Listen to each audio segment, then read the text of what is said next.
Hello, this is a very important video. It is about the doctrine of Respondeat superior. What does it say? Respondeat superior answers a very simple but very important question. When is the employer is liable for employees' tort or wrongdoing? In other words, imagine you're working for a company and you're making deliveries on behalf of your company and you run into an accident. Is your company liable for the accident? The question that often comes up is whether the person who caused the accident is responsible. Yes, that is correct. But the real question is whether the company is liable or not. And that's the doctrine of Respondeat superior.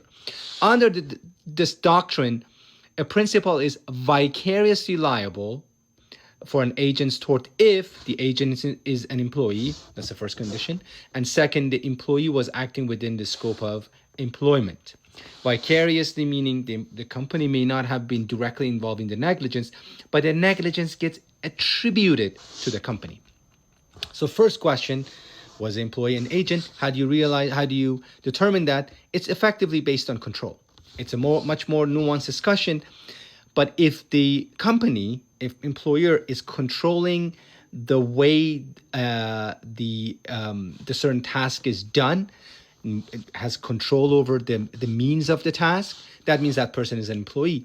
However, if the person is simply committed to the outcome of something and it has a different line of business from the employer, that's typically an independent contractor. If somebody comes and paint the company's office, paint it all red or blue, that person who did it, it's all independent contractor because the company doesn't dictate the schedule, the mode by which this was done.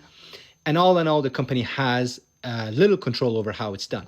However, when the company has control over it, that person becomes an employee, and the doctrine of Respondeat superior kicks in if the second condition is met, and that is the tort or wrongdoing happens within the scope of employment.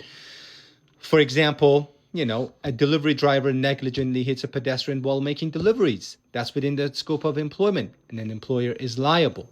Remember, if the employee, does some short detour, let's say for coffee, for bathroom, the employer is still liable.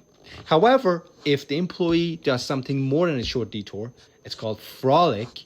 That means, they go on a personal errand or personal a journey to do something. Let's say on making deliveries, they go to a park with their kids. That is frolic, and therefore the employer is not liable. So two conditions are met: the person has to be the employee, and second, has to be done within the scope of employment. Last thing I say is intentional torts. Intentional torts are harder. Means if the employee does something intentionally, not negligent, intentionally, that's a bit harder. We can discuss in another video. So remember, in Respondeat superior, is the person an employee? And B, was it done within the scope of employment? Thank you.